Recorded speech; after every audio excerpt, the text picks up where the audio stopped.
off now. Thanks for the room, and I hope you enjoy the gumbo. Oh man, that gumbo is amazing! Well, Kami, next stop is Thousand Needles, then Gadget's End, then Oldham, and then we're one step closer to taking the portal to Stormwind. So, traveling by portal, well, it, doesn't hurt, does it? Pain? Nah. It's a little disorienting at first, but when you've gone through as many portals as the Pook has, you get used to it pretty quickly. Oh, well, that's certainly a relief to hear. So, portal travel is safe then? Probably. Well, that's very good. Wait, probably? Yeah, the Pook's portal popped more times than I can count, and I've hardly ever had any problems. Hardly ever any problems? Well, it sent me to the afterlife once, but the King of the Dead guys, I don't know who he is. He helped the Pook out, and the Pook was back on Azeroth in no time whatsoever. The afterlife? The portal sent you to the afterlife, and you're okay with just accepting that portals are probably safe? Yeah, I mean, it's just a really convenient way to travel. Oh, trust me, Kami. Once you've gotten used to travel portal, you'll never want to travel by any other means. Except for, of course, traveling by Big Gay Horse. I love you too, Big Gay Horse. And you're still okay with portal travel, even though it killed you once? It didn't kill me, Kami. It just sent me to the afterlife. And how exactly is that not being killed? Oh man. If we start getting into the spectrum of the many differences between life and death, we're still going to be having this conversation when we roll into Gadget's End.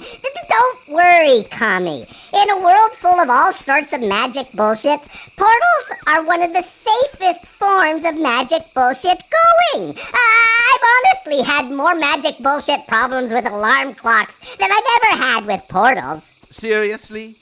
Alarm clocks have dealt you bigger problems than being sent to the afterlife. Oh, hells yeah! You have no idea how dangerous alarm clocks could be in Nomergon.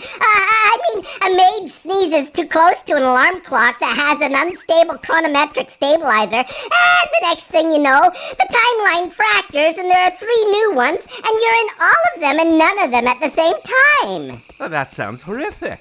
Yeah, it's not a good way to start the day, I can tell you. I suppose this might be one of the reasons why gnomes, we don't really care about history as much as the long-leggities do. And let me tell you, Kami, there are some long-leggities you do not want to get into a discussion about history of long-leggities with. Some of them get downright offended if you display any ignorance or indifference towards the lore. Don't know who this famous long-leggedy was? Don't know the significance of this famous long-leggedy town? Oh boy, they'll get ready to throw down, Kami. They'll get ready to throw down. The long-leggities, they value their lore that much. Some of them? Yeah, there are some long-leggities who care about as much about history as, your average gnome does. But usually when you find someone who is getting ready to get stabby over your lack of knowledge of lore, it's gonna be a long-leggedy. The Pook can kind of understand why the human long-leggities are like that. When your average life expectancy makes your lifespan seem like that of a hamster compared to the other sapient hominids on your planet, you'd probably want to build a lot of monuments and venerate your history, just so you can feel connected to the world. So, the Pook gets why their lore is so important to them. As for elves, though, I think they just like history so much because it gives them an opportunity to show the humans how long they live. Oh, what's that, human? You just read the story of the Battle of Booply Durple Nerp? Oh, yeah, well, that's very cute, human. I was actually at the Battle of Booply Nurple Derp. Yeah, I was there with the great long-leggedy King Arkin, and we stormed the tower of Smirkly Durple Durple, and we defeated the High Demon Lord Dorkleflop. And yeah, that's where I happened to pick up this little dagger. Oh, it's just a little thing called the arcane stabber of Wankanapanopernerp.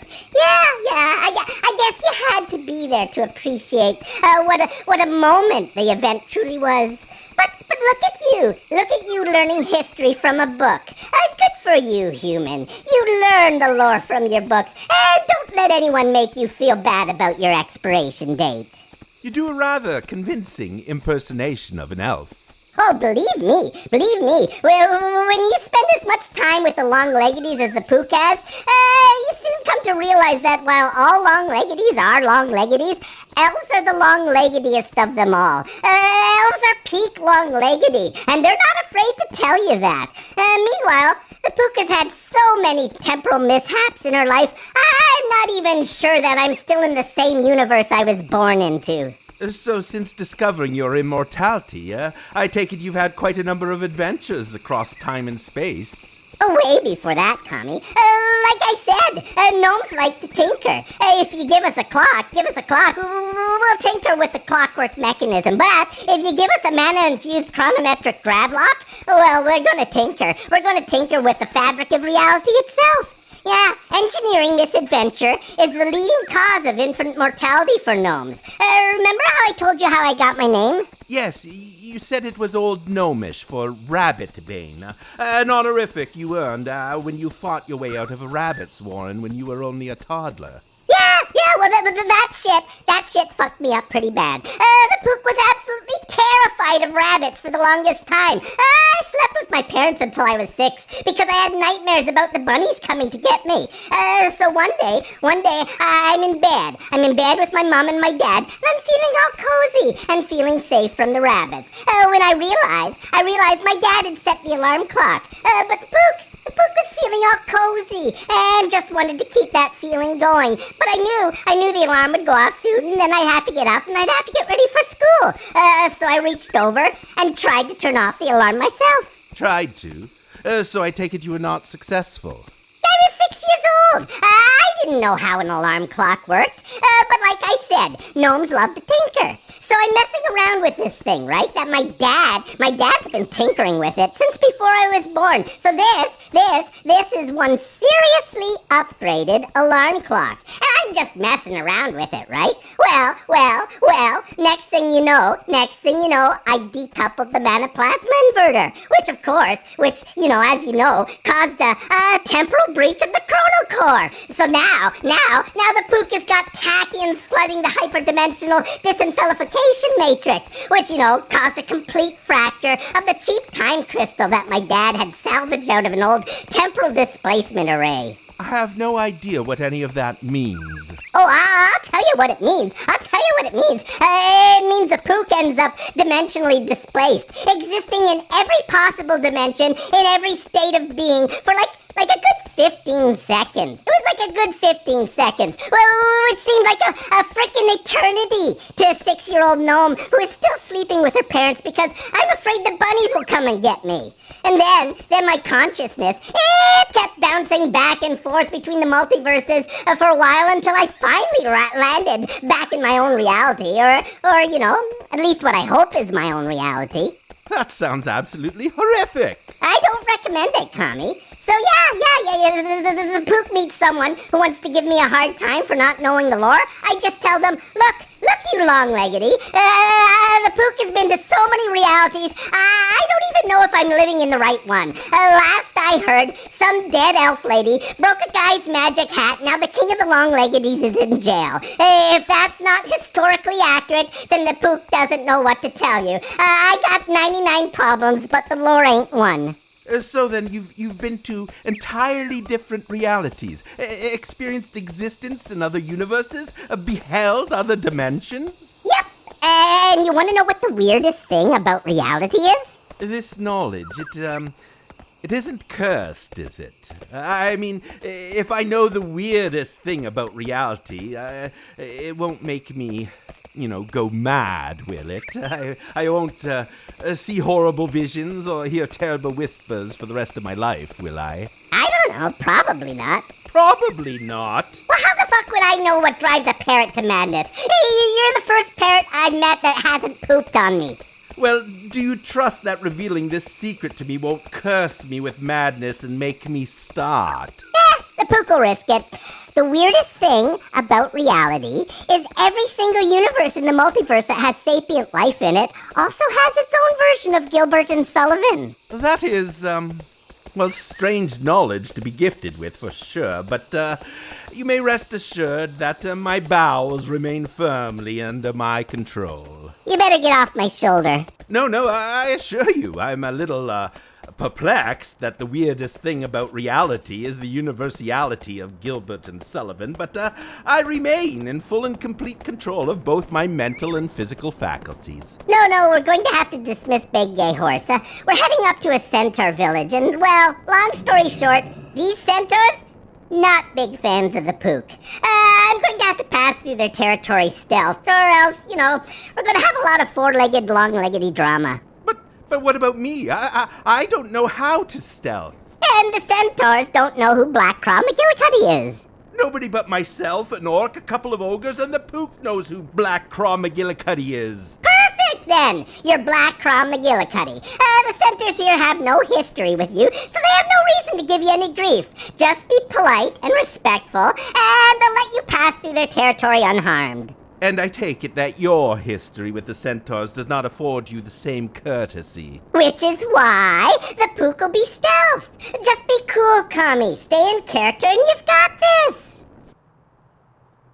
Yar! Yar! Yar! It be me, the dread pirate Black Craw McGillicuddy, a scourge of the high seas and leader of the Black Craw mutineers. I just be passing through your territory, and I be rather looking forward to seeing your village. As ye can well imagine, I would be, since I have never been here before, and thus naturally would have no history with you or your people, which would make our relationship adversarial. It just occurred to me that ye might be suspicious of someone who just now, this very moment, informed you of their career in piracy. But I can assure you, I can assure ye that as a pirate, my bailiwick be the sea, and thus professionally, it is the sea to which I limit my antisocial enterprises.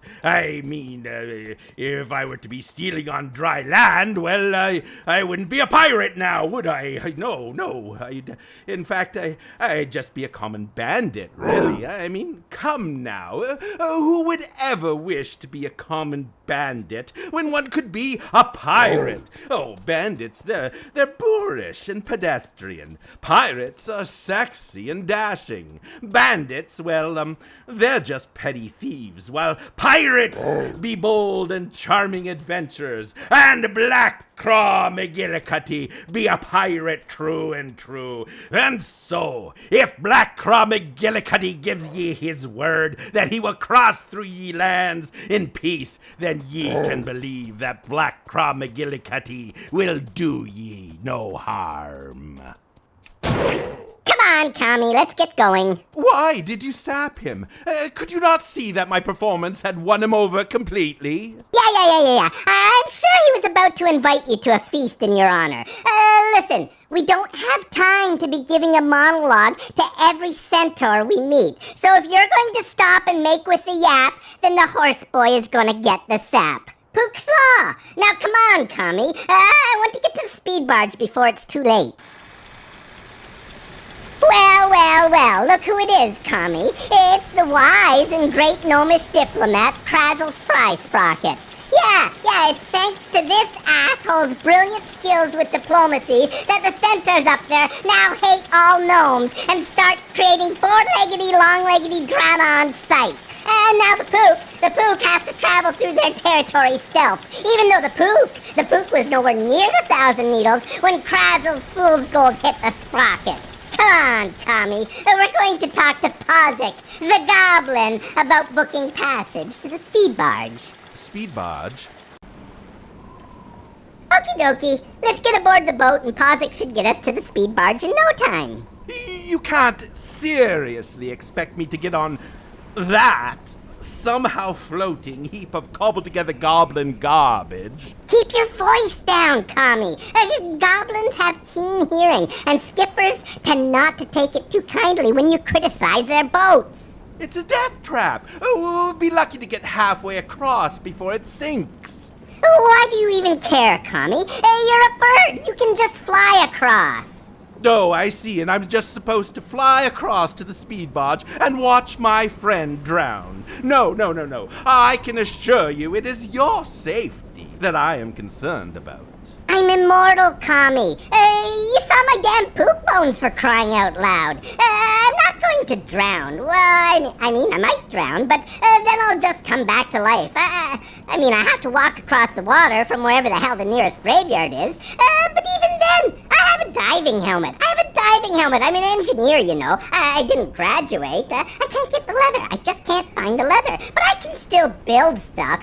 So, I'd probably just put on my diving helmet instead of drowning in the first place. But what if while the ship is sinking, some of the rigging gets wrapped around me and I get pulled under? Well, then I can't fly away then. No. This ship is a death trap. Then just fly, Kami. Fly over to the Speedbarge on your own and wait for the Pook to catch up with you. You don't have to go anywhere near the boat if it sinks. I can't. Yes, you can, Kami. It's not that far. I just can't. Why, Kami? Next to talking, parrots are most known for their ability to do just that. Talking and flying. Number 1 and number 2 on everyone's list of parrot traits. You've done the talking, so now please, just make with the flying. I can't. Please. The water. What about the water, Kami? Well, that's where the sharks live, and sharks have been known to be able to leap great distances out of the water. I can't fly across the water. If I fly too high, well, then I'm vulnerable to flying predators, and if I fly too low, well, I'm shark fodder. Well, then you're in luck, Kami. There are no sharks in the Thousand Needles. Really? No sharks at all? None! There are no sharks here. There's a few remoras, but not much else is swimming around in the Thousand Needles. And what is it exactly that remoras are known for? Well, they're known for sticking to the underbellies of sharks. Yes, the underbellies of sharks. There are no sharks in Thousand Needles. Is it connected to the ocean? What? If I were to taste the water in the Thousand Needles, what would it taste like? Kami! Would the water be sweet and fresh? No, it would taste salty, like a small and angry immortal. And would it be salty because it's connected to the ocean? Yes, it would be salty because it's connected to the ocean. But there's no sharks in the Thousand Needles! Really? And you don't think some of the sharks in the ocean might be looking at their bellies and wondering where all the remoras have gone to, and then come swimming into the Thousand Needles looking for them? Dang it, Kami! Why are you being so unreasonable? Trust the Pook. There's no sharks in the Thousand Needles. There are always sharks out there, somewhere in the briny deep, just waiting to eat a talented and handsome parrot. Why do you think it is I've never been to Booty Bay? It's too far across the sea to fly, and if I went there by ship, well, what would happen if the ship sunk? The sharks would get me for sure. Dang it! That right there, that's a phobia. Phobia? Yeah, an irrational fear, which means I can't use rational arguments to make it go away, because if it could go away with rational argument, well, then it wouldn't be a phobia now, would it? I can assure you I have a normal and very rational amount of fear in matters concerning sharks. It's not a phobia. It is common sense. Look, Kami. Look. The Pook. The Pook knows all about phobias. I literally just told you a story about how I became the infinite cosmic transdimensional Pook when I was 6 because I had a traumatic fear of bunny rabbits. I'm not kidding, Kami. I was terrified beyond the ability for rational thought at the mere sight of bunny ears. But my dad, he helped me get over that fear. And how did he do that? Did he invent some sort of anti-rabbit death ray? No, he just helped the Pook learn more about bunnies. And the more I learned about them, the less they scared me. Then, when he felt I was ready, he took me out in the woods and let me watch them. I was nervous at first, but I began to get more and more comfortable around them. And eventually, I just wasn't afraid of bunnies anymore. I mean, honestly, they're kind of cute once you get to know them. Well, I don't think we have time for me to take a crash course in all things shark-related. Well, then we just gotta find another way to deal with your phobia for now. Well, I have an idea, but, it's probably a silly one. Really, Kami? More silly than fracturing your consciousness into an infinite number of alternate realities and timelines because you're afraid of bunny rabbits? Well, hear me out. Go for it, Kami. Shoot! Well, obviously we can't cross to the Speedbarge in that goblin death trap. But if I were to fly across to the Speedbarge, escorted by a small but very fierce immortal adventurer who was, swimming under the water, wearing the diving helmet they so cleverly constructed, someone who was keeping a sharp lookout for sharks, alert and ever ready to dispatch them like so many crocolisks if they dared swim near us, well, I think, maybe, I'd be able to fly across to the Speedbarge if I had a protector like that. Dang it! Would you know anyone with those abilities? Dang it, dang it, dang it! Do you have any idea at all, Kami, how uncomfortable wet leather is? Well, it's that, or we find a way to go around the 1,000 Needles to get to Gadget Sand while staying firmly on dry land. Trust me, Kami. There's no way to get to Gadget Sand by going around the 1,000 Needles. All right. Come on, Kami. Let's do this, then. The sooner we get to that Speedbarge, well, the sooner the Pook can get dry again. Dang it! The Pook hates wearing wet leather.